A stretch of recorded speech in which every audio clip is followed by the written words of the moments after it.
Taller de investigación formativa. Entonces, recuerden que, bienvenidos, un abrazo a todos.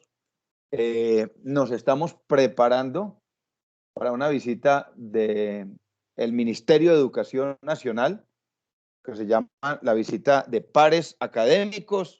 Entonces, todos los tutores hemos estado muy juiciosos en reuniones, porque tenemos que defender la sede. La sede de Armenia es una de las mejores sedes Remington a nivel nacional, por la calidad, por la calidez, por la responsabilidad que se tiene no solo desde la parte administrativa, sino también desde la parte docente. Entonces ahí les cuento, entre otras, porque estamos a puertas de que nos aprueben, y ya casi aprobado, una especialización en gerencia del talento humano. Espectacular, sumada a las especializaciones que ya tenemos, entre ellas la de alta gerencia, que ha sido de mucha aceptación en la región. Y para eso, pues todos tenemos que trabajar como comunidad educativa para seguir haciendo las cosas muy bien. Recuerden que dentro de 8 días, que es el cuarto encuentro, vamos a tener el primer parcial, que es una prueba de comprensión lectora.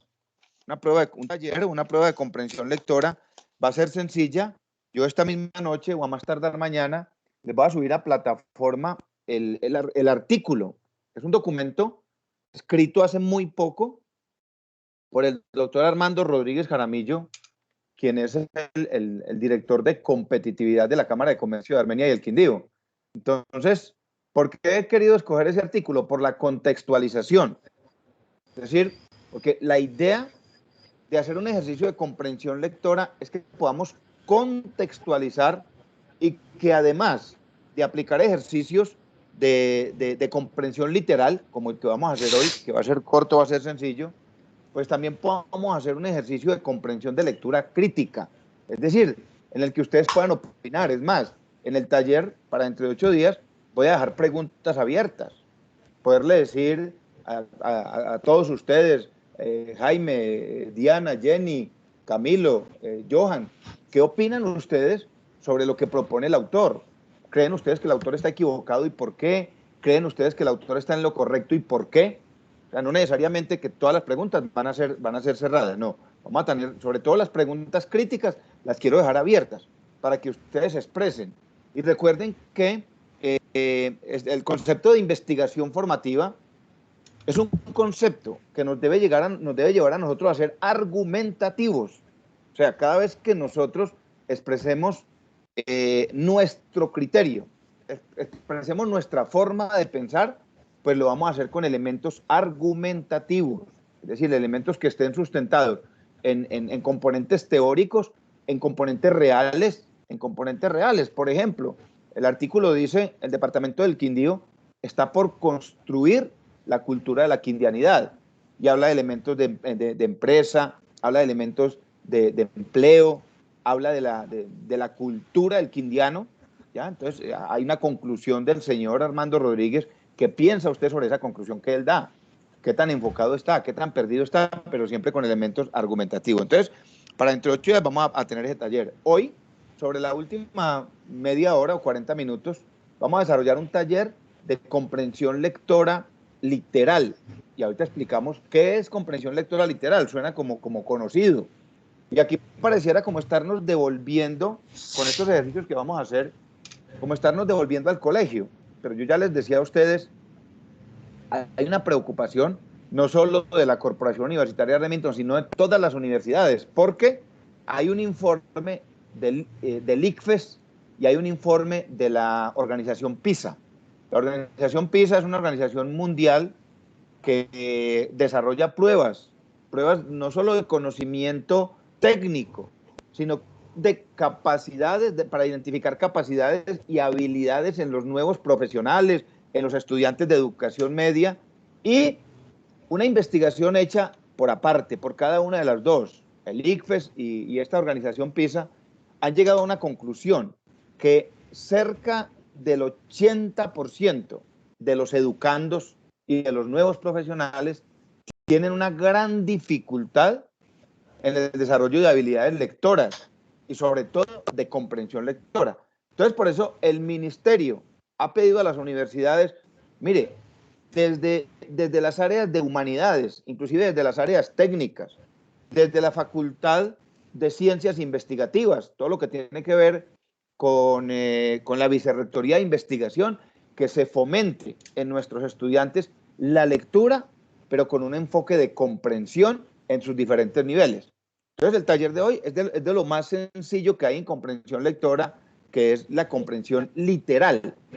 Y es de lo más sencillo porque la información la encontramos de primera mano. Se le llama literal porque la vamos a encontrar en el texto. ¿Ya? ¿Alguno de ustedes ya presentó Saber Pro o Saber TIT? ¿Quién dijo amén? Ninguno. Bueno, entonces, la universidad pues ha pedido que trabajemos este tipo de talleres con el ánimo de que ustedes se vayan como adecuando y se vayan familiarizando con el tipo de preguntas que se hacen en Saber TIT, en Saber Pro, con ese enfoque de comprensión lectora. Saber Pro promueve mucho el concepto de lectura crítica y hay una serie de modelos, hay una serie digámoslo así, de guías que nos permiten ir apropiando ese conocimiento de lo que es la comprensión lectora, sobre todo comprensión con enfoque crítico, una comprensión con enfoque crítico que es en últimas lo que se busca de nosotros como profesionales y de alguna manera de nosotros como ciudadanos del común, porque esto es construcción de cultura ciudadana. Definitivamente la lectura es la base de la construcción de un profesional y de un ciudadano. ¿Ya? Una persona que no lea la prensa, que no lea las noticias, que no se entere, que no se tome la tarea de comparar, que no se quede solamente con la información que le dieron en este canal o en aquel, sino que esté consultando varios medios, esté abordando revistas, abordando periódicos y que le guste la lectura. Entonces eso es lo que se busca con este ejercicio y con este módulo. Les decía entonces, bueno, no sé, yo quería preguntarles si con el ejercicio que se hizo hace 8 días de Norma Zapa, que todo eso, lo que es la redacción de estilo, tiene que ver también con el proceso de investigación formativa. Lógicamente que la base de todo el concepto es la lectura, pero la lectura tiene que ir complementada con la argumentación. Y la base de la argumentación es la redacción, la escritura, la forma como yo expreso mis ideas a través de un papel. Hay personas que tienen una capacidad admirable para expresarse verbalmente, pero cuando quieren llevar esas ideas a un documento, y yo sé que a nosotros, a todos nos pasa. Uno, por ejemplo, cuando está redactando su proyecto de grado o cuando está redactando un informe, uno dice, tengo las palabras, pero no sé cómo llevarlas al documento. Entonces, ahí llegó Carlos, listo, quedamos completos. Aló, Arturo, bienvenido. Buenas noches. Entonces, hoy vamos a empezar, hoy quiero que empecemos por, Carlitos, bienvenido. Hoy quiero que empecemos por definir el concepto, o sea, no nos vamos a meter de lleno de una vez al ejercicio de comprensión lectora, sino que quiero que entendamos el porqué del concepto, este concepto de investigación formativa. ¿Qué tiene que ver con nosotros el concepto de investigación formativa? Acá, listo. Entonces quiero que empecemos por definir ese concepto, el concepto de investigación formativa. Ahí están viendo una diapositiva con fondo azul, ¿cierto? ¿Quién dijo yo? Sí, señor. Sí, Listo, señor. listo, perfecto. Entonces, ¿qué es esto de la investigación formativa? Entonces quiero empezar por mostrarles un proverbio chino que es muy, muy común y que para nosotros los colombianos es muy conocido y lo utilizamos con nuestros hijos, lo utilizamos para, inclusive para definir procesos de educación y procesos de formación académica. Lo leo, está entre comillas, me permito leerlo literal. Dale un pez a un hombre y comerá un día.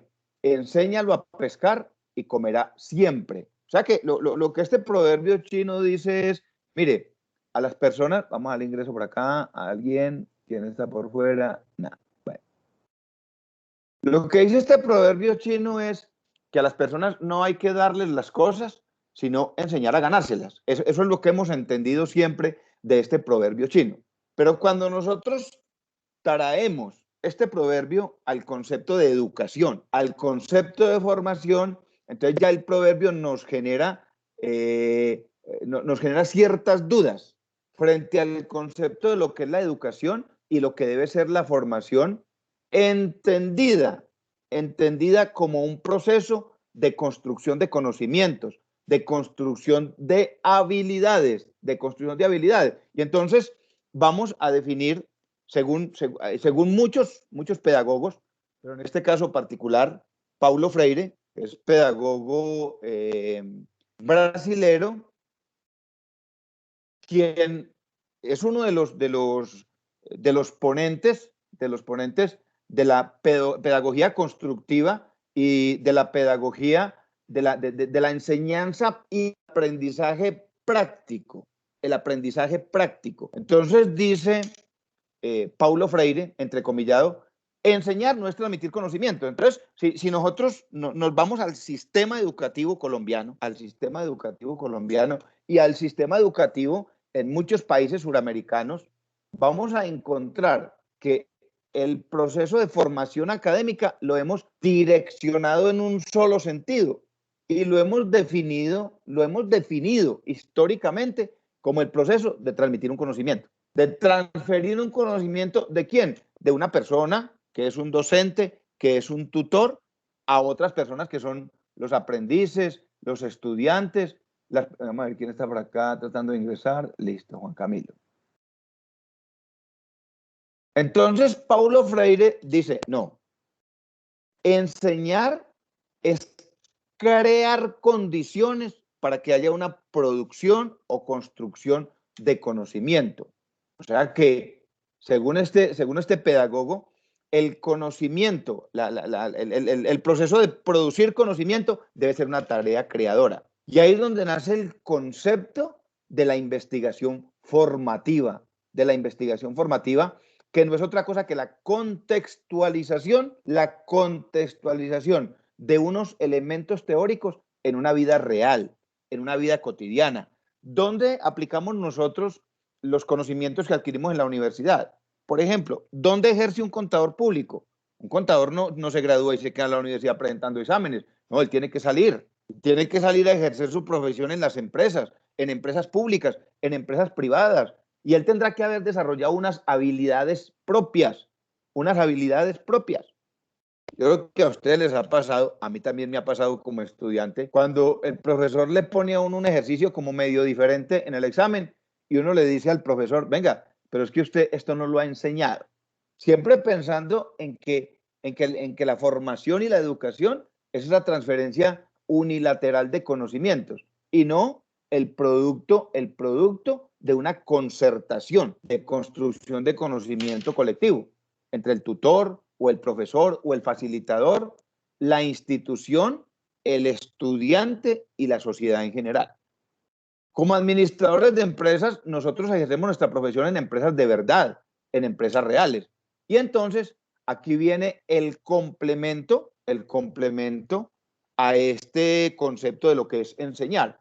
Entonces, enseñar no es transferir ni transmitir conocimiento, es crear unas condiciones. Volvemos al refrán.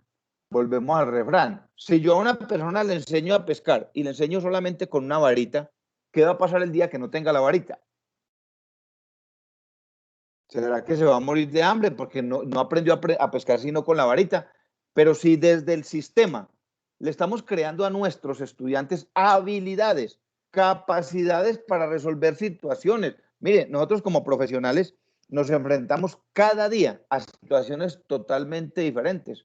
Casuística real. Entonces, más que enseñarle a pescar, es enseñarle y darle las habilidades y las herramientas para que él sea quien genere esas capacidades. Entonces, por eso el proceso de enseñanza no puede ser un proceso unilateral de transmisión de conocimientos. Y entonces, complementario a ello, aparece el concepto de lo que es aprendizaje.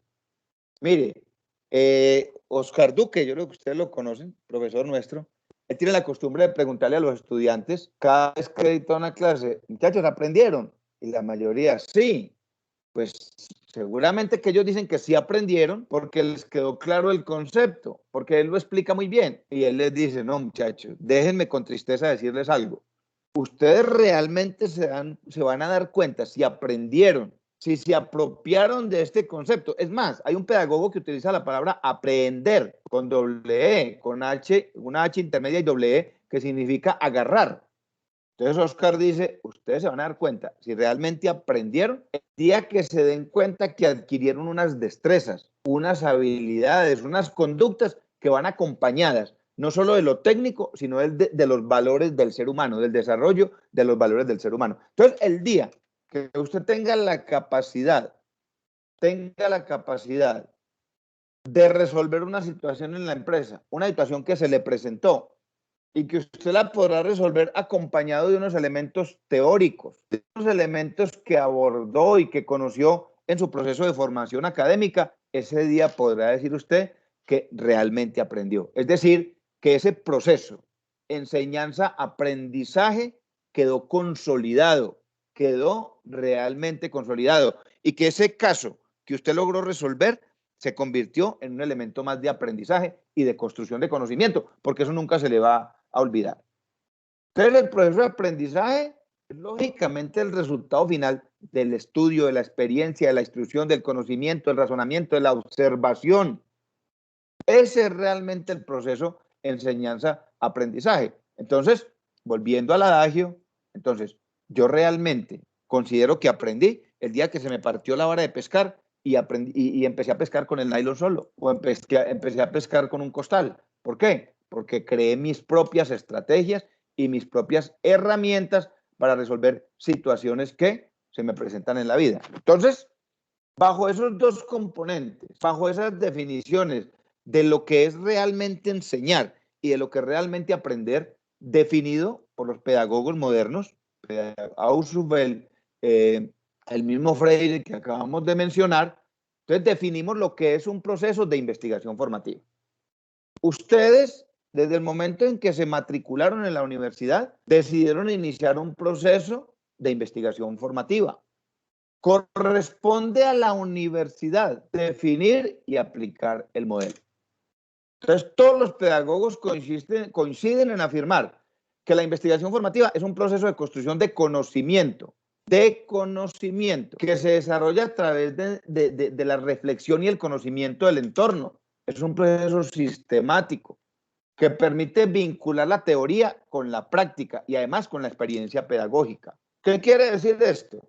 Simplemente que usted como estudiante descubra, usted mismo descubra que lo que usted está tomando de la institución, está tomando de las teorías, de los elementos bibliográficos y teóricos, tiene una aplicabilidad y es una aplicabilidad real.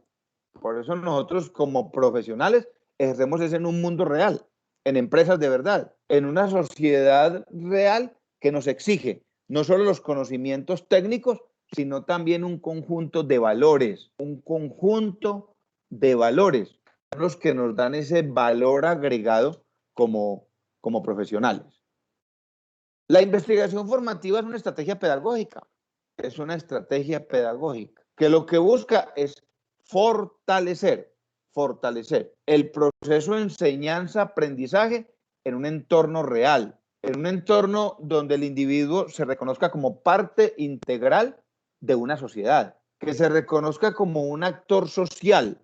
Por eso esta asignatura, la universidad ha pedido que se oriente desde el enfoque humanista y no desde el enfoque técnico. Yo, por ejemplo, cuando empecé a orientar esta asignatura, pues trabajaba mucho con los estudiantes todo lo que era la metodología de la investigación, el paso a paso para desarrollar un proceso de investigación académica, un proceso de proyecto de grado, apoyado en teóricos como Roberto Hernández Sampieri, pero la universidad dijo, la vamos a trabajar desde el enfoque humanista, lógicamente con componentes de investigación formativa como la comprensión lectora, que entre otras cosas es totalmente humanista, más que técnico, es humanista.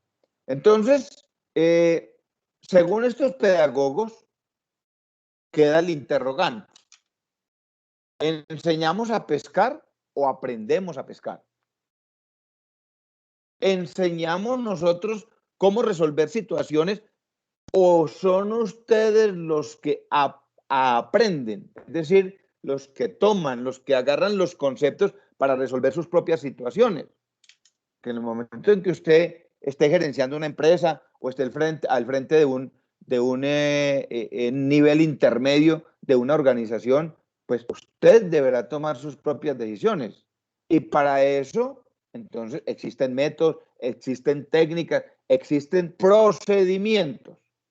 Lo que debe hacer entonces la academia es estimular para que sea el propio el educando, el propio estudiante, quien empiece a descubrir esos métodos. Y es claro, para poder descubrir esos métodos hay unas técnicas y hay unas herramientas. Y la primera de ellas, y la fundamental, esto sí, insistimos permanentemente, es la lectura. La lectura. Porque una persona que no lea, un profesional que no lea, una persona que tenga dificultades para comprender lo que lee o que sienta pereza de leer, pues es una persona que difícilmente podrá llegar al conocimiento. Una persona que difícilmente podrá construirse como profesional. Todo lo que nosotros desarrollamos en la universidad está enmarcado en procesos de investigación aplicada. Todo, todo. Es que yo voy a investigar cuando haga mi proyecto de grado. No. Yo desde el primer día que llego a la universidad, yo empiezo a desarrollar un proceso de formación fundamental en elementos teóricos. Recuerden cuando veíamos el concepto de norma Zappa. Todo lo que es la construcción de nuestro conocimiento y de nuestro saber tiene que estar fundamentado en el conocimiento y en el saber que otros han desarrollado. Entonces, yo estoy estudiando administración de empresas y el primer semestre veo teorías administrativas o fundamentos de administración. Y empiezo a ver los 4 principios de la administración: planear, organizar, dirigir y controlar. Necesariamente tengo que ir a buscar quiénes fueron los autores que propusieron esos primeros elementos. Tengo que ir a consultar a Frederick Taylor, a Henry Fayol, luego tendré que consultar a Elton Mayo en la teoría humanista. Entonces, todo el proceso de formación nuestro está cimentado en elementos teóricos que para poder llegar a ellos necesariamente tenemos que desarrollar habilidades lectoras. Quiero mostrarles acá este gráfico que vemos en pantalla. Es una teoría que fue creada por allá en los años 60 y se remonta un poquito más allá como a los años 30 en Alemania, pero que fue terminada como de consolidar por un argentino de apellido Sábato, Jorge Sábato. Y él define algo muy, muy sencillo. Él define el desarrollo de una sociedad. La sociedad la vemos aquí en la mitad del triángulo, o podemos ver el triángulo como la sociedad. Dice él, el desarrollo de una sociedad está cimentado en una tríada, en el que aparecen en uno de los vértices el gobierno, el Estado representado en una estructura de gobierno. Recuerden que según la Constitución Política de Colombia, Estado es un conglomerado social organizado, o sea, Estado somos todos. Nosotros como Estado democrático consolidado nos representa un gobierno. Lo elegimos por voto popular y que se conforma a través de diferentes sistemas. Bueno, pero está el gobierno. ¿Qué dice este señor Sábato? Dice que la obligación del gobierno es crear políticas públicas para generar el desarrollo económico y social de cualquier comunidad, o sea, de los que estamos metidos dentro del triángulo.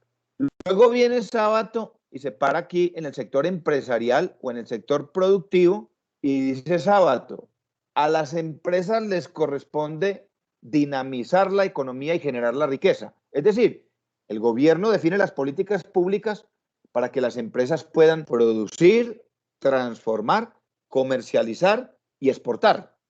El gobierno controla, pero el sector productivo es el que genera esa riqueza y el sector productivo es el llamado a generar el empleo, a generar riqueza, a producir el crecimiento económico. Y ojo con lo siguiente, En el siguiente vértice del triángulo, entonces Sábato ubicó en términos generales a la academia y en términos muy particular a las universidades. ¿Y qué dijo Sábato a nivel global, a nivel mundial? Dijo, mire, señores universidades, ustedes tienen las siguientes responsabilidades. Usted debe formar el hacer, lógicamente. Entonces, competencias profesionales. ¿Cómo se definen y se establecen las competencias profesionales? A través de un título. Entonces, el Ministerio de Educación le da a la Corporación Universitaria Remington unos códigos, SNIE se llama eso, unos códigos y unas facultades para titular un profesional. Por eso su diploma dice la República de Colombia, el Ministerio de Educación y en su nombre, la Corporación Universitaria Remington certifica que Jorge Iván Puerta Jaramillo asistió y aprobó el programa de ingeniería de. Entonces, la primera responsabilidad que tiene la universidad, no la primera, una de las responsabilidades que tiene es formar para el hacer, o sea, competencias profesionales. Y dentro de esas competencias profesionales, lógicamente que la universidad debe formar en el estudiante la capacidad de resolver situaciones, capacidad resolutiva, capacidad argumentativa. ¿Qué más le dijo Jorge Sábato a la academia?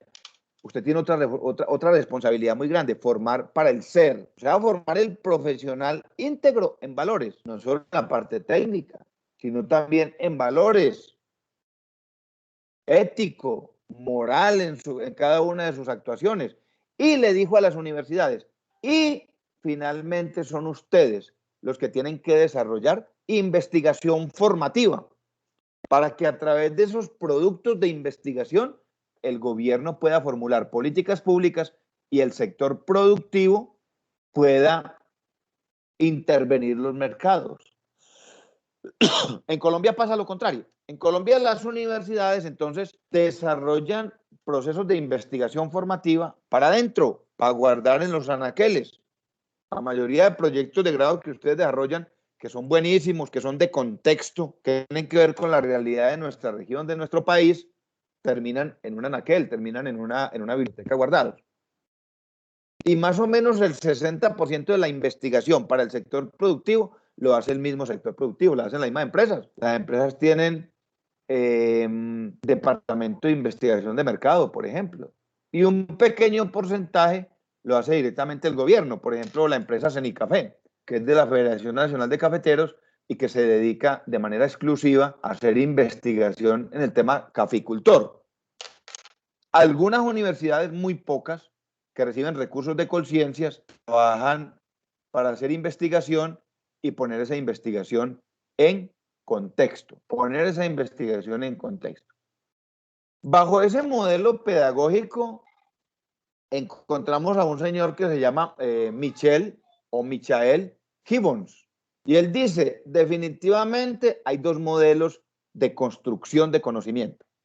Cada uno de ustedes ya como estudiante calificará, le identificará categóricamente en cuál modelo nos encontramos. Dice Gibbons, el modelo 1 es el modelo disciplinar, que tiene una jerarquía académica definida. ¿Qué significa eso? Que la universidad impone el módulo, la universidad impone la temática, se define una estructura donde el tutor no se puede salir de ahí, que es lo que estamos tratando de romper. Entonces, en ese orden de ideas, la formación termina siendo más individual. Se evalúa únicamente lo que se le entrega al estudiante, no se le permite ampliar conceptos, no se le permite argumentar. Dentro de ese contexto del modelo 1, del modelo de disciplinar, pues hay unas normas cognitivas que son las que gobiernan la investigación dentro de la academia. Y la producción científica termina siendo un concepto muy académico, muy teórico, muy de desarrollo simplemente teórico, pero muy poco práctico. O sea, muy poca producción práctica que se pueda aplicar en un contexto.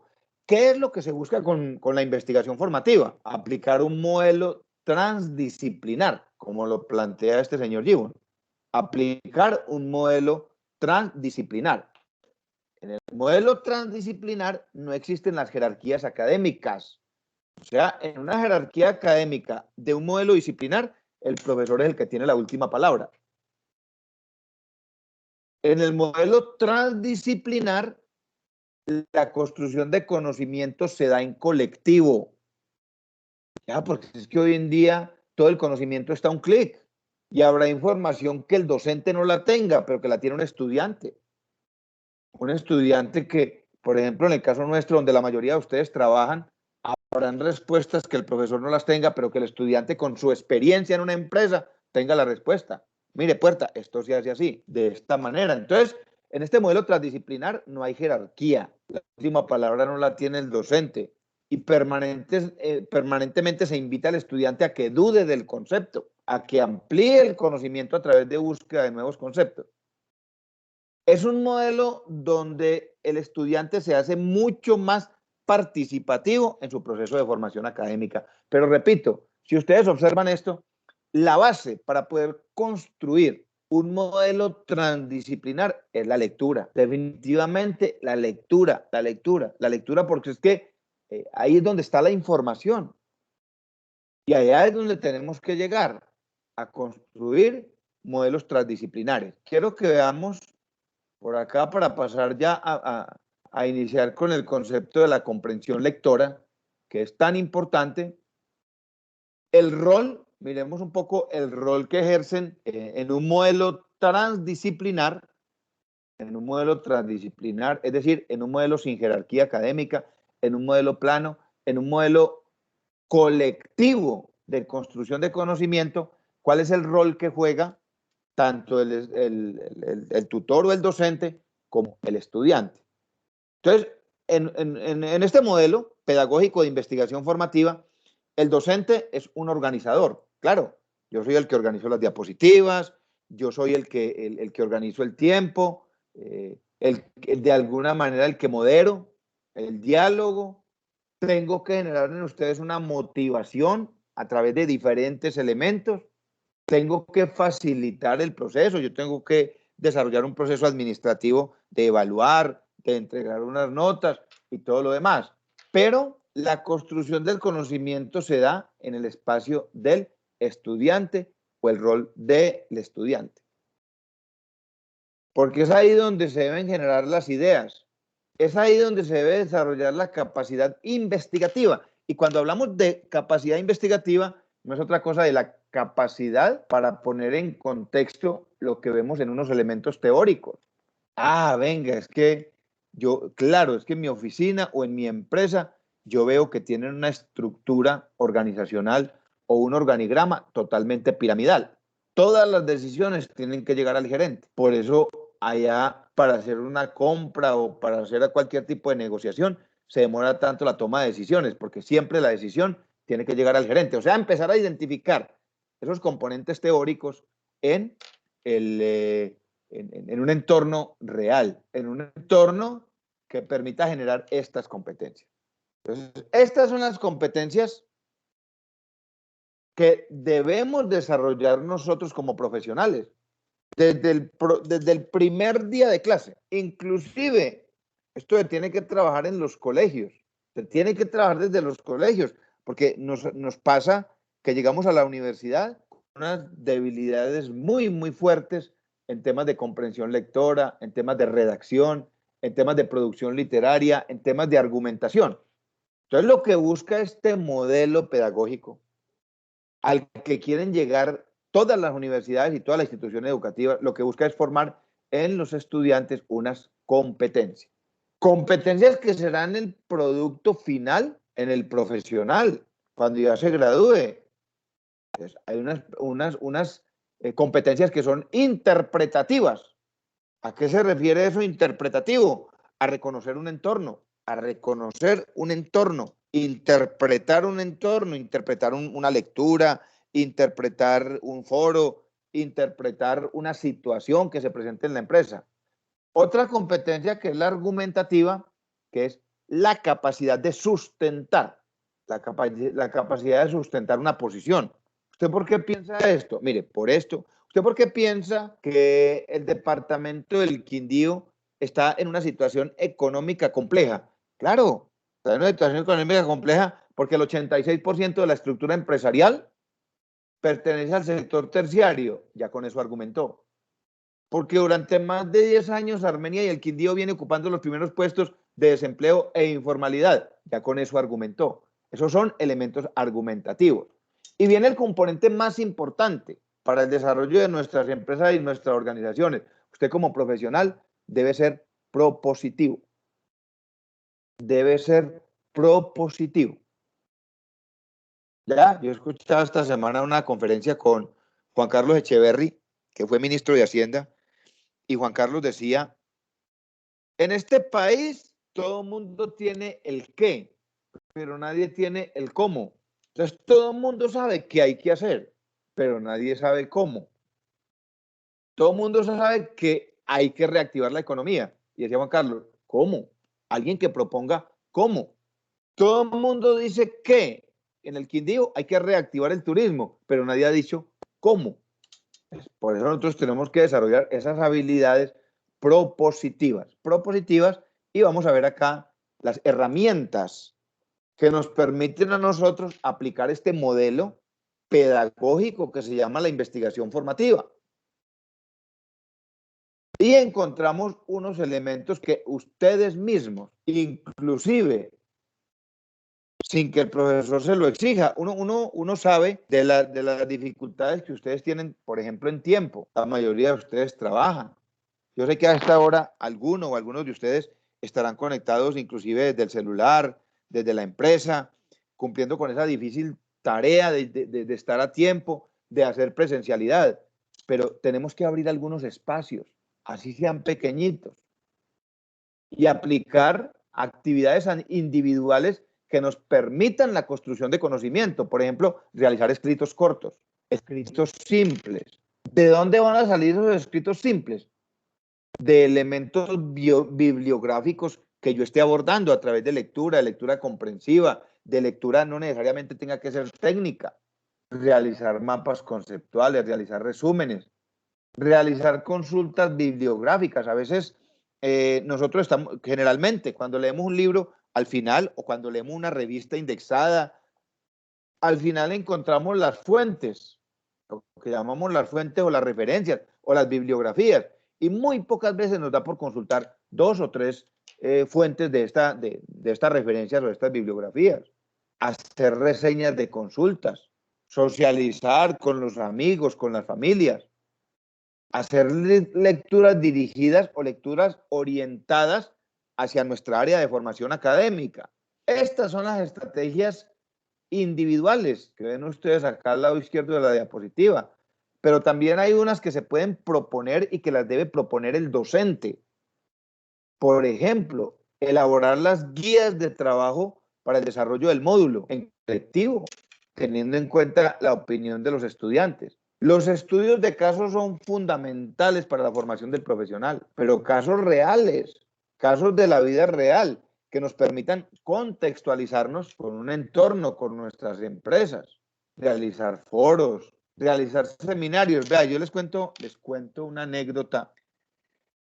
Hace unos 5 años, tal vez un poco más, la gobernación del Quindío, con una entidad que se llama Impulsa, organizó en Armenia y en el departamento del Quindío una cosa que se llamaba el Foro de la Innovación, que eso lo iban organizando por ciudades.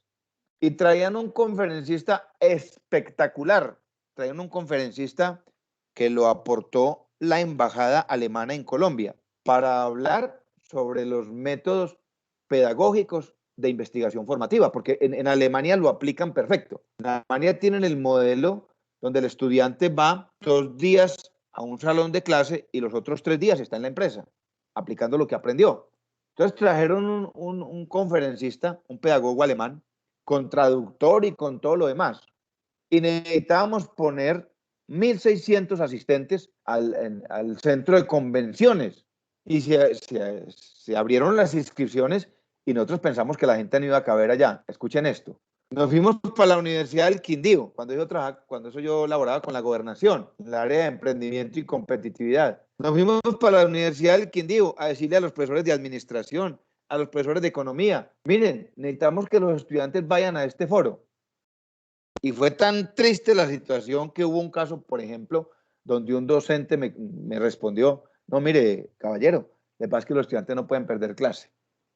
Y perderse esa linda oportunidad de asistir a una interacción de una temática tan importante y de asistir a este tipo de actividades. Entonces, muchas veces tenemos que romper el paradigma del salón de clase y aplicar estas estrategias, que son las que realmente llevan a la construcción del conocimiento. Entonces, en ese orden de ideas, como la base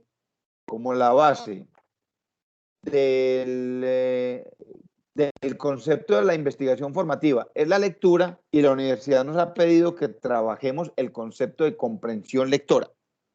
Lógicamente, con miras a la construcción del conocimiento y del conocimiento colectivo, pero también con miras a generarles a ustedes la inquietud, la iniciativa de fortalecer esas habilidades y esas destrezas en comprensión lectora, con mira a la presentación de las pruebas Saber Pro.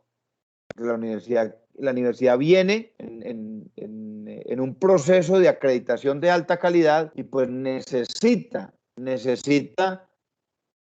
elevar el nivel y el ranking en el que nos encontramos en las pruebas Saber Pro. Es un elemento muy importante de calificación. Y resulta que estas pruebas, uno de los componentes, digamos, de mayor porcentaje es lo que tiene que ver con comprensión lectora y sobre todo con comprensión de lectura crítica. Comprensión de lectura crítica. Hoy vamos a hacer un pequeño ejercicio, ahorita en unos 15 minutos, 15 o 20 minutos, los paso a hacer un ejercicio. En plataforma les subí una lectura muy corta, un PDF como de página y media, y les subí también un documento en Word con, creo que con 12 o 14 preguntas, 15 preguntas, muy sencillas. Y digo son muy sencillas porque son de comprensión literal, es decir, que las van a encontrar ahí en el mismo texto. Muy fácil, un ejercicio muy fácil de desarrollar. Ese ejercicio va a contar para la evaluación en seguimiento. Bueno, entonces antes de empezar acá, yo quiero preguntarles si me están viendo, me están escuchando, alguien que cuente un chiste, que de pronto estoy como asustado, yo acá me siento como solo hablando solo, o si estamos todos. ¿Cierto que sí? Estamos. Eso. Bueno, ahí están escuchando toda esta carreta que yo espero la tomen en cuenta. Es un enfoque muy humanista, pero yo espero que ustedes la tomen en cuenta y la capitalicen en su propio bien.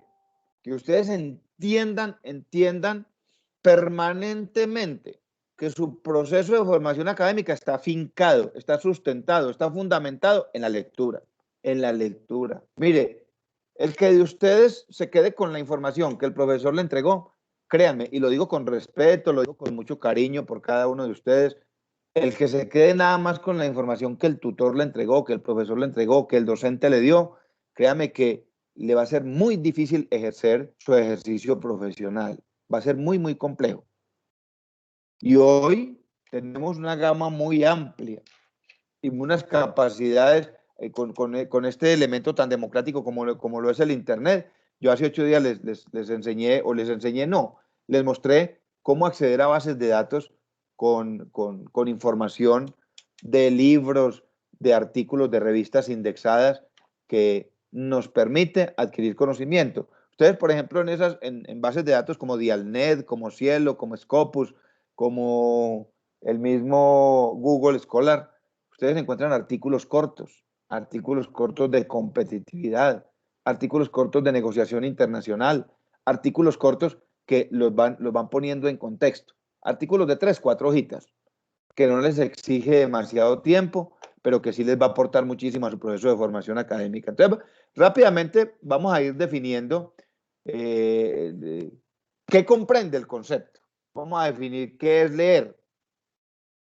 ¿Cómo se define la comprensión lectora desde un enfoque cognitivo y cómo se define la comprensión lectora como proceso y como producto? Y vamos a identificar las etapas de la comprensión lectora, al igual que los tipos de lectura. Los tipos de lectura sobre los cuales se debe desarrollar nuestro proceso de formación académica. Entonces, lo primero, decía un autor que definitivamente el mundo no sería el mismo si no existiesen la escritura y la lectura. La escritura ha permitido desarrollar la historia, ha permitido que la humanidad crezca y se desarrolle por la conservación de la historia. Mire que nosotros encontramos los elementos pictográficos y hoy en día sabemos cómo vivían los habitantes de la Edad de Piedra gracias a esos pictogramas, que fueron descifrados, que fueron interpretados. Entonces la lectura es eso, la lectura es un proceso simplemente de identificación, un proceso que nos permite descifrar unos códigos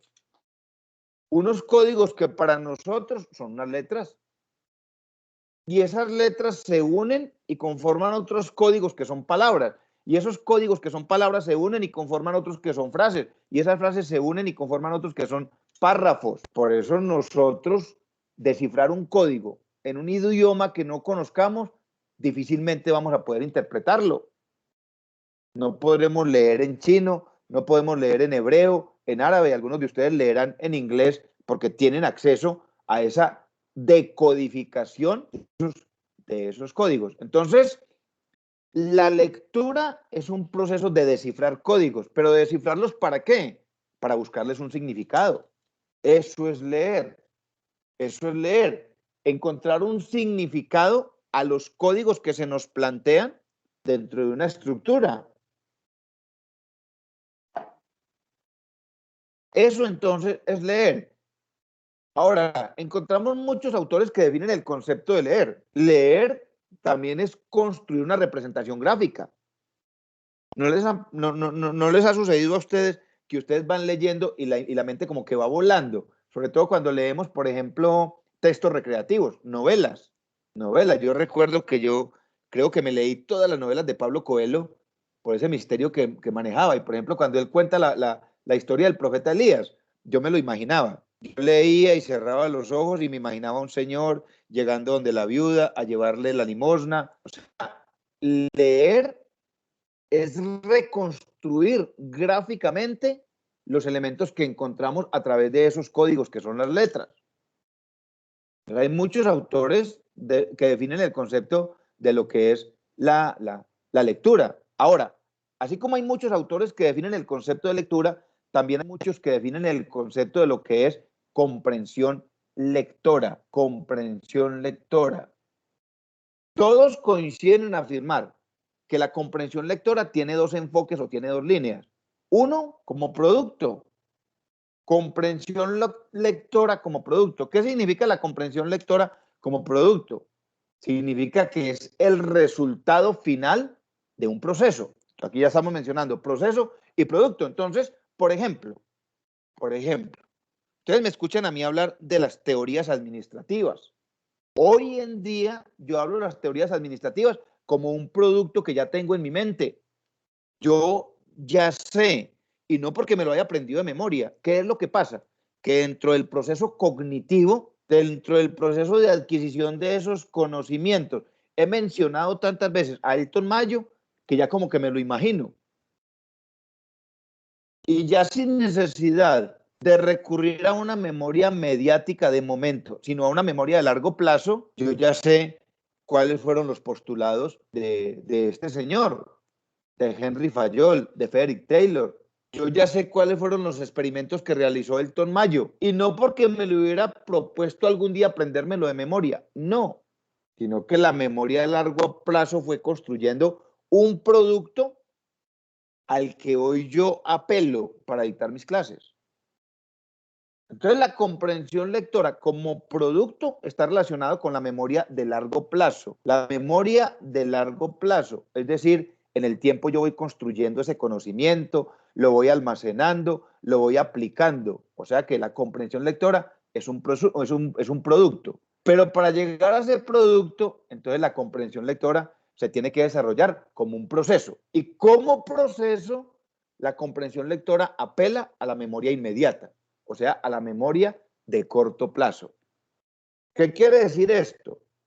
Que para yo aprovechar para yo desarrollar esas habilidades, yo me debo apoyar tanto en la memoria de corto plazo como en la memoria de largo plazo. Por eso es tan bueno, es tan práctico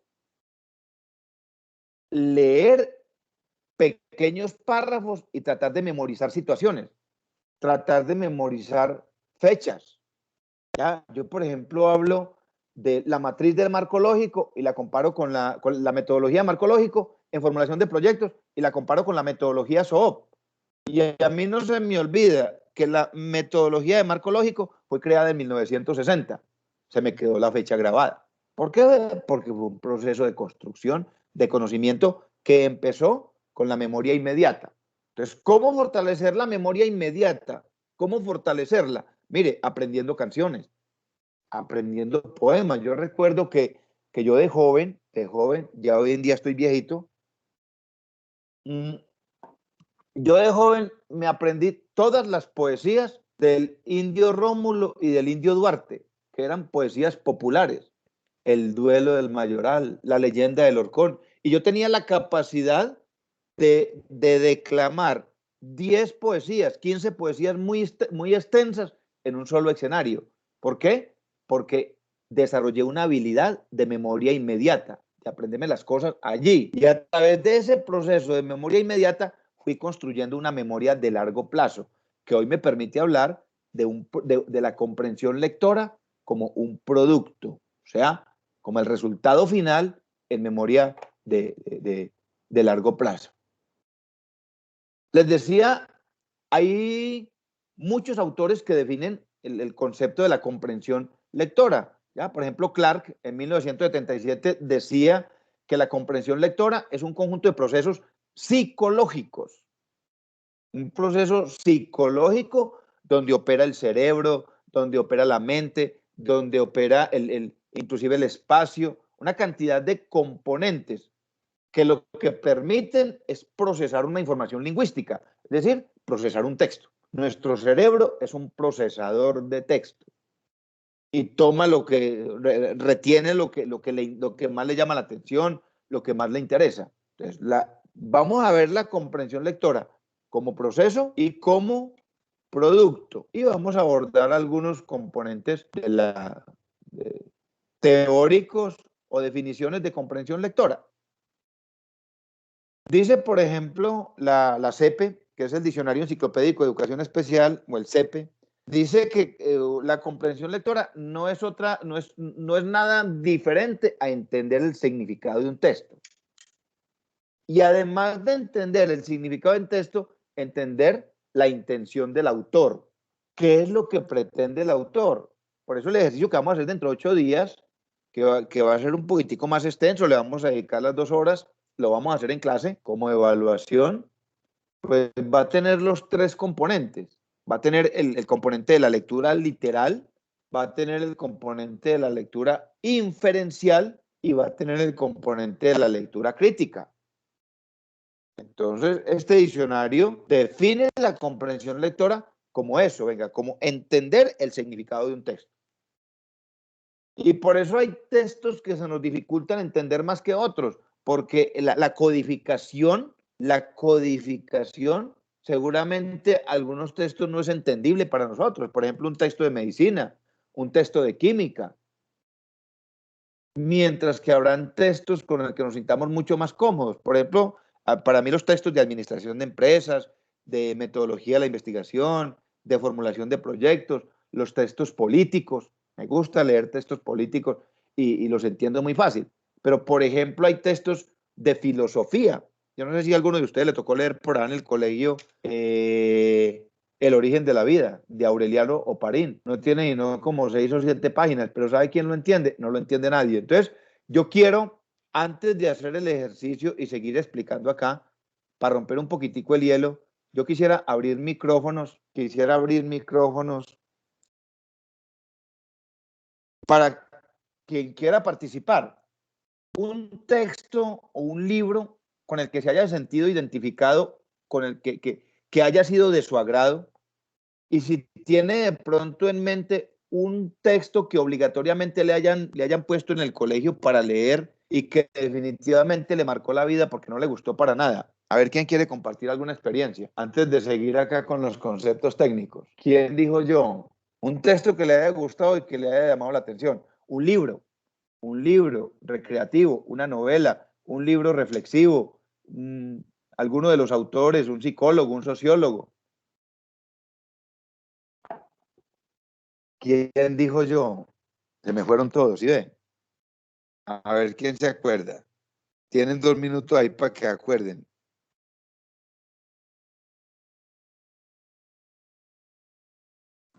Profe, una pregunta, pero pues, o sea, tiene que ser como de un tema o sea, como de interés, o puede ser como de cualquier autor o de cualquier tema. Claro. Mire, por ejemplo, yo mencioné a Pablo Coelho. A mí me fascinaba como escribe Pablo Coelho, me lo leí todos, no los volví a leer. Ya no, un libro, una novela. Ya, por ejemplo, no, es que yo me leí a Robert Kiyosaki y me fascinó ese texto por esto y por esto. Y a mí en el colegio, por ejemplo, les mencionaba, cuando yo hice décimo, que en mi época no se llamaba décimo, sino quinto bachillerato, profesor de química me puso a leer El origen de la vida de A.O. Parín, Aureliano Parín. Y ese libro yo nunca lo entendí. Es un libro chiquitico, como de 6 páginas, y creo que me lo leí 10, 15 veces. Nunca lo entendí y como que me marcó mi apatía hacia la lectura, ¿ya? Pero he leído otros textos, por ejemplo, libros técnicos. Me leí uno muy, muy agradable que llama Un comercio más justo, de Robert Stiglitz, que es un premio nacional de economía, un libro muy bacano de leer. Entonces, no, cualquier texto que hayas leído, que te haya llamado la atención y que te haya marcado como la vida y el amor hacia la lectura. A ver, ¿quién se acuerda?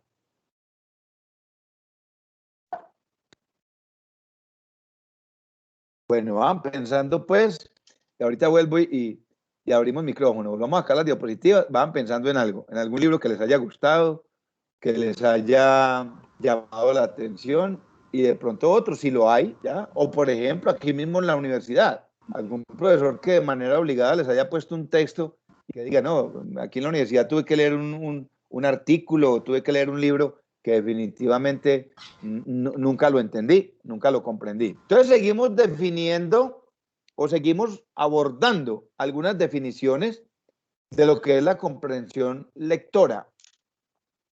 Este autor, Davis, 1968, mire que el concepto de comprensión lectora no es un concepto nuevo, es un concepto muy, muy antiguo. Este señor dice que la comprensión lectora tiene que ver con la memoria de significados de palabras, es decir, cómo las palabras se convierten en frases, cómo las frases se convierten en párrafos, cómo los párrafos se convierten en escritos y a través de procesos de inferencia. ¿Qué es inferencia? Mire, aquí es donde nos quedamos nosotros muy corticos cuando cuando se presentan ese tipo de pruebas, como las pruebas Saber Pro, como las pruebas Saber 11, las pruebas PISA, porque no hemos desarrollado la memoria inferente o la capacidad de inferencia. Es inferir, es yo imaginarme, es yo intentar identificar la intención del que escribe. Eso es inferir. Venga, ¿qué es lo que quiere decir Armando Rodríguez Jaramillo cuando nos está diciendo en este artículo que en el Quindío debemos construir la cultura de la quindianidad? ¿A qué se refiere este señor? Esa es la capacidad que nosotros tenemos que desarrollar. ¿Qué es lo que pasa? Que nosotros, y me incluyo en el paseo, pues casi que hemos definido el concepto de leer como el concepto de juntar palabras. Entonces, claro, cuando yo fui a primerito de primaria, que donde me empezaron donde me enseñaron a mí a leer, donde supuestamente me enseñaron a mí a leer, entonces me decían la M con la A, ma, y yo junto ma con ma me da mamá, pero nunca contextualizado, sino simplemente en una reunión de letras, en una reunión de palabras, en una reunión de párrafos. Entonces, no había ese proceso cognitivo de identificar ese entorno. Es que mamá es la señora que me ama, la señora que me encarga, que me da la comida, y empezar a contextualizarme. Entonces, digamos que hemos tenido procesos equívocos de formación en cuanto al concepto de la lectura y por eso no le damos la importancia que ella refiere, la importancia que ella merece. ¿Qué es comprender un texto? Comprender un texto no solo es entender las palabras, no solo es entender los párrafos. Por eso lo define De Fior, que la comprensión de un texto es un proceso regulado, es un proceso que lo regula usted. Por eso muchas veces hay textos en los que yo me tengo que devolver, en los que yo digo, venga, ¿qué relación tiene este párrafo que tiene aquí el autor con lo que dijo al comienzo? Porque soy yo el que regulo el nivel de información. Soy yo el que como lector interpreto no solo la intención del autor, sino el desarrollo del texto, y yo soy el que defino qué va a quedar en mi memoria, qué va a quedar en mi memoria de corto plazo, qué necesito que quede en mi memoria de corto plazo y qué necesito almacenar para que la comprensión lectora se convierta en un producto. ¿Ya? Mire, por ejemplo, normalmente cuando uno asiste a ponencias con personas que tienen mucho conocimiento sobre un tema y uno dice, ese señor, ¿a qué hora se aprendió todo eso? Ese señor, ¿a qué horas se aprendió de memoria el nombre de todos los autores con la fecha? No es que él se lo haya propuesto, es que ha sido un proceso de construcción de un producto que es el resultado de un proceso, que definitivamente es el resultado de un proceso. Dice Orrantía y Sánchez, la comprensión o la comprensión lectora consiste en crear en la memoria una representación estructurada de ideas. Por eso, cuando yo voy leyendo, yo voy recreando en mi mente, voy recreando unos elementos en mi mente que están fundamentados en unos conceptos y en unas palabras que son claves. Por ejemplo, significado. Significado. La palabra significado. ¿Qué significa esta palabra? ¿Qué significa este párrafo? ¿Qué significa este texto? A veces nosotros, escúchenme esto, porque yo también caigo en esas situaciones de error. A veces vemos una palabra extraña en un texto y no nos tomamos ni el más mínimo esfuerzo de ir a buscarla a un diccionario.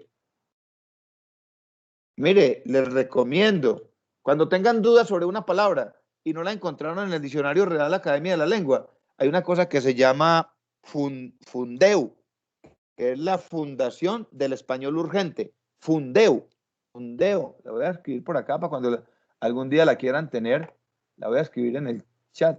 Fundeu, Fundeu, con tilde en la E. Esa fundación trabaja con la Real Academia de la Lengua. Y si ustedes tienen dudas sobre una palabra, por ejemplo, esta semana le hice yo, ustedes escriben ahí hacen la consulta, Fundeu, así se llama, la buscan en internet, Fundeu, y ahí dice solicitar información, entonces le pide que se registre, le pide los datos, y busqué la palabra, una palabra que se ha venido construyendo sobre todo en Colombia, el famoso término webgrafía, ¿ya? Que es un anglicismo. Esa palabra webgrafía se empezó a utilizar en el momento en que la mayoría de trabajos de investigación empezaron a desarrollar a través de la web, de búsqueda de información en web. Entonces empezó a cambiar el término bibliografía por webgrafía. Inicialmente no era aceptada, pero se empezó a utilizar tanto que la Real Academia de la Lengua dice hay que aceptarla. Y ya hoy en día es un término aceptado. Entonces, el día que tengan ustedes una duda, encontraron una palabra muy extraña en un libro que estén leyendo, escríbalo ahí, en Fundeu. Si no lo encuentran en el diccionario de la Real Academia de la Lengua. Entonces, la comprensión lectora está fundamentada en todos estos términos que vemos ahí, el significado de una palabra, la memoria de largo plazo, la memoria de corto plazo, medir la intención del autor, entender que el proceso de formación de conocimiento es un proceso psicológico, donde intervienen una cantidad de situaciones del ser humano, por ejemplo, el estado de ánimo. Yo sé que a ustedes les ha sucedido, por ejemplo, sentarse a leer un trabajo de la universidad con un problema en la casa, y a uno el problema ahí, machacándole la cabecita, no le deja entender, no le deja comprender. Bueno, vamos a ver por acá las etapas de la comprensión lectora, pero yo sí quisiera que al menos uno en 2 minutos me contara una experiencia, en un minutico, un libro que le haya llamado mucho la atención y por qué, y un Bueno, libro que le haya marcado. Dale, Jenny, ¿qué me cuentas? bueno, mira, cuando yo estaba más pequeña, pues a mí realmente no me gustaba leer. Hoy en día me gusta muchísimo, muchísimo leer. A mí esa etapa me la abrió un libro de Catherine Harrison, se llama El beso. El beso. Es un libro que habla sobre incesto, ¿sí? Mm. Mm, Pero el género literario es técnico o es novelesco o más o menos cuál es la orientación. pues Es como una novela, no, no, realmente no, porque o una historia, yo sé que es una historia de la vida real. sí. Entonces, más o menos de pronto los pongo en contexto y de pronto, pues, digamos que era incesto, pero a la muchacha le gustaba, le agradaba. O sea, para ella lo Se sentía permitía, bien. ¿sí? Sí, exacto. Lo que pasa es que ella nunca creció con el papá y 18 años Mm, después ella lo conoció y ella uy, le una empezó a historia fuerte, agradar, ¿cierto? le empezó a agradar ese Esa como, relación, como ese hombre, como el tener una figura varonil, sí, tener esa masculina. figura varonil, y entonces empezaron pues como a pasar cosas para no entrar en palabras Detalles, fuertes. sí. Sí. Entonces, pero sí, pero entonces a ella le agradaba y ya de hecho le hacía falta. Y la mamá le hacía una serie de cosas porque ella pasaba mucho tiempo como con el papá al principio, e incluso la misma mamá la lleva a un médico para que ella pierda la virginidad. Y o sea, es muy traumático. Y está reconocido como una historia de la vida real, Sí, el beso. Aquí, qué bacano. Y hoy en día te gusta leer, Jenny. me gusta mucho leer, de hecho a Sí, partir de eso empecé a comprar muchos libros pues de diferentes opciones, cosas. autores. Después Sí, de eso me compré El Mundo de Sofía, que El Mundo de Sofía también es un libro es muy grande, eso sí, gordo y todo, pero sí, es un libro muy polémico y muy interesante. Habla pues como sobre el mundo de la filosofía, sí. como expuesto en un cuento, ¿sí? Mundo de Sofía. ¿Y no has encontrado en todo ese caminar de lectura un texto que digas, no, qué pereza esto, y lo hayas abandonado en primeras páginas? Ah, una vez cogí uno, se llama Deshojando Margaritas. Es un libro que habla sobre las personalidades, pero mira que yo empezaba y como que me perdía y volvía y empezaba y en fin, no me lo terminé de leer Sí, claro, porque eso pasa. me perdía, era muy polémico, entonces como que me perdía y volvía y empezaba para volverlo a entender y como que, ay no, yo dije, ay no, y paré y lo arrumé. Sí, sí, sí, definitivamente no generaste esa sinergia con la temática, con el texto, con el No tipo de hicimos clic. lingüística, con el tipo de escritura. Sí, lo que pasa es que sí, yo creería que es un libro como de psicología, diría yo. Es un libro como de psicología y pues realmente entender cómo las personalidades humanas realmente es algo como muy complicado. Entonces yo cuando pasaba a la otra etapa, como que ya me sentía perdida y me devolvía. Y yo, ay, no. Sí, y entonces eso va generando un desgaste. Eso va generando un desgaste. Sí, Jenny, muchas gracias por compartirnos la experiencia. No sé si alguien más quiera compartir una pequeña experiencia o si continuamos con los conceptos teóricos. Excelente experiencia, Jenny. Y qué bueno que te guste la lectura porque lo que yo digo es totalmente cierto, es la base de la construcción del conocimiento. Jenny, muchas gracias.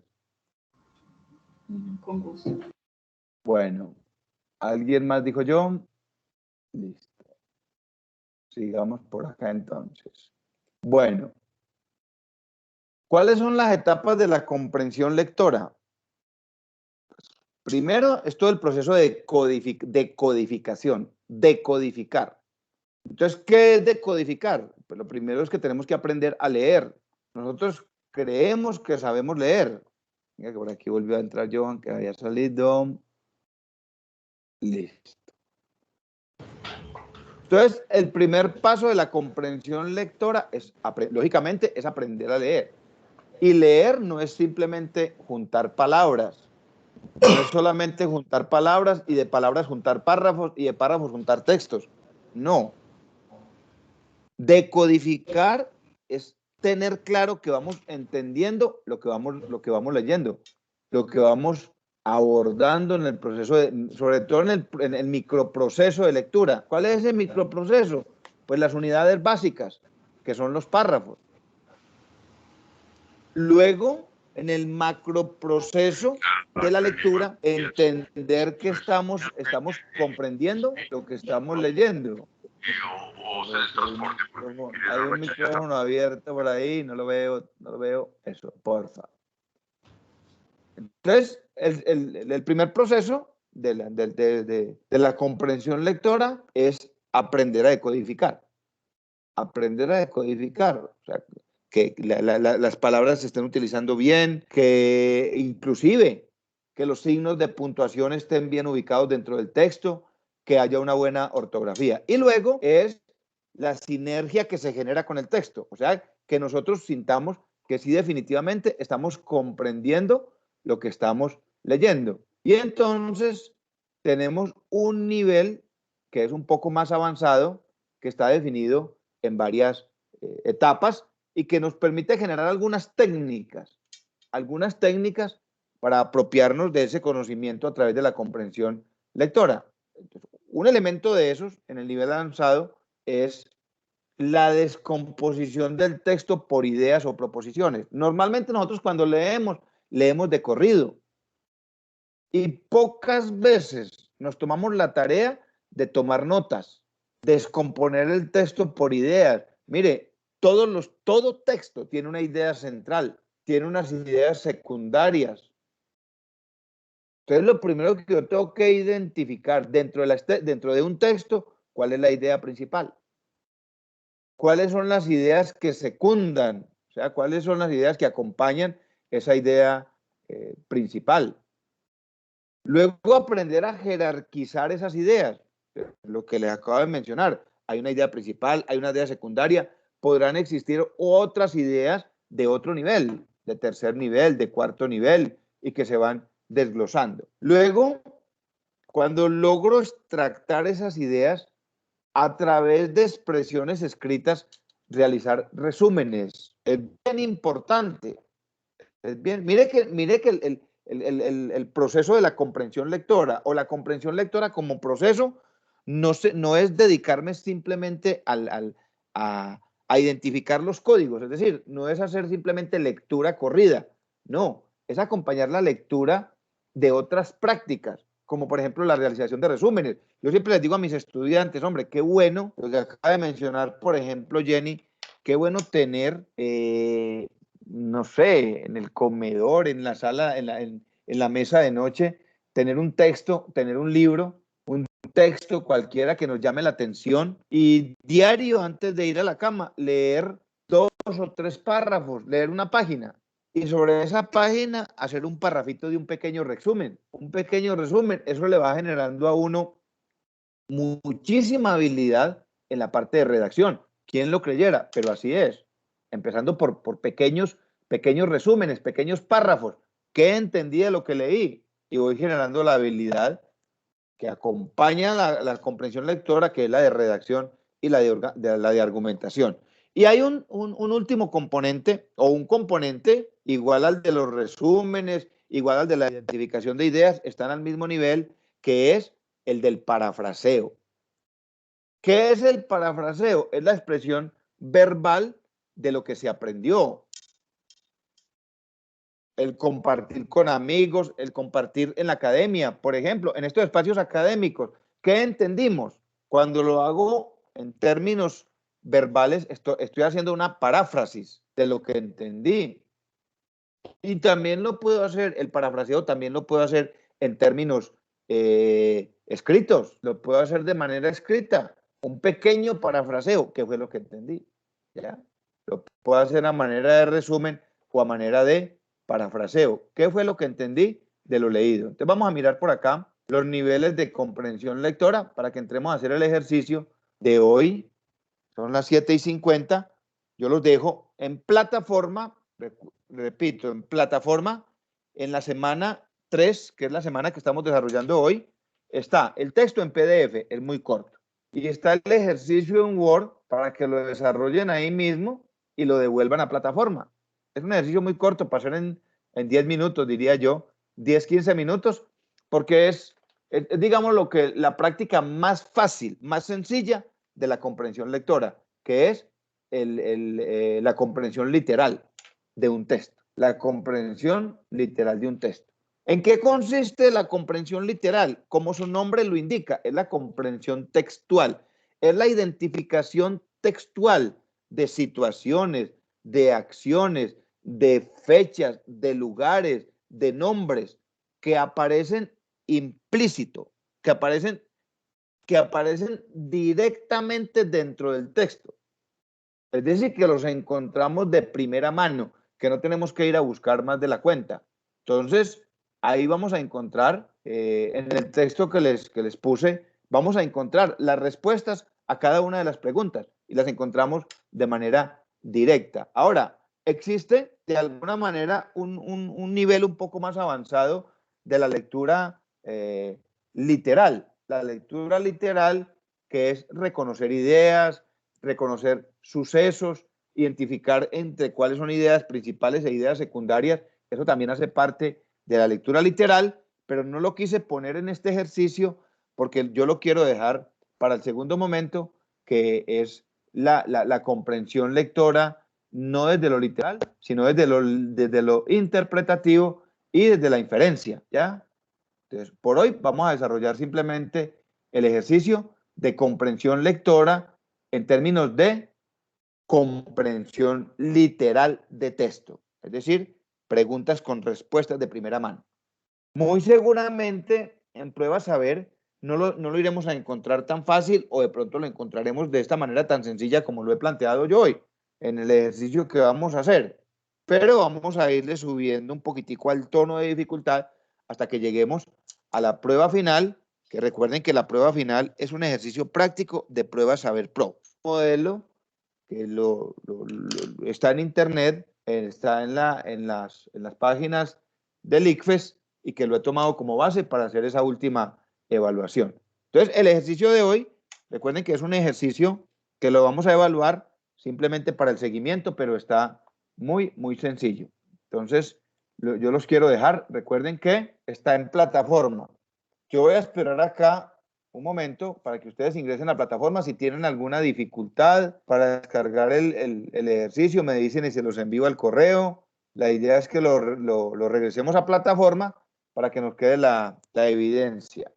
¿Alguna pregunta, petición, queja o reclamo? No, señor. No, señor. Todo bien, Jenny. Sí, Profe. dime. El ejercicio es el de la Segunda Guerra Mundial. Exactamente, ya está en plataforma. Es una lectura técnica sobre la Segunda Guerra Mundial y en el documento Word están las preguntitas.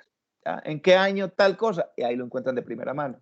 ¿En qué momento Japón bombardeó? ¿Cuál fue el año y el mes en el que Japón bombardeó en el Pacífico norteamericano a Pearl Harbor? Entonces, son preguntas muy exactas y muy precisas, que se llama la Segunda Guerra Mundial. ¿Algo otra duda, algo otra inquietud? Comprensión lectora.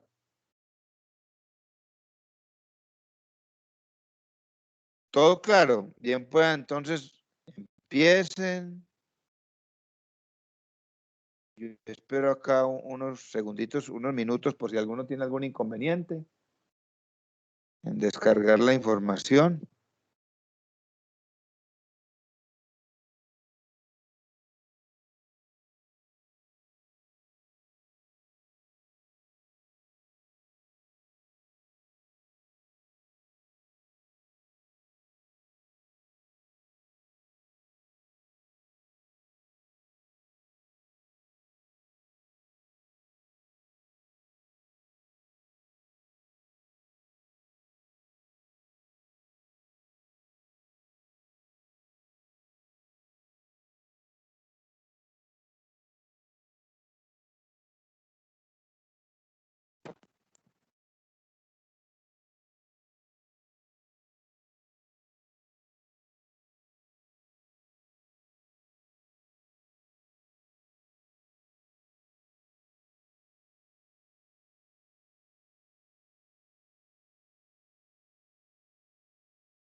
Bueno, compañeros de lucha, yo creo que ya quedan ahí ya para desarrollar el ejercicio.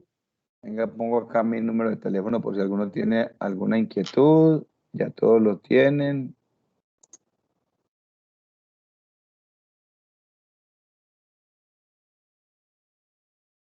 Eso, para yo no dejar aquí grabando en blanco. Entonces, cualquier cosa, estoy atento, muchachos. ¿Les parece bien?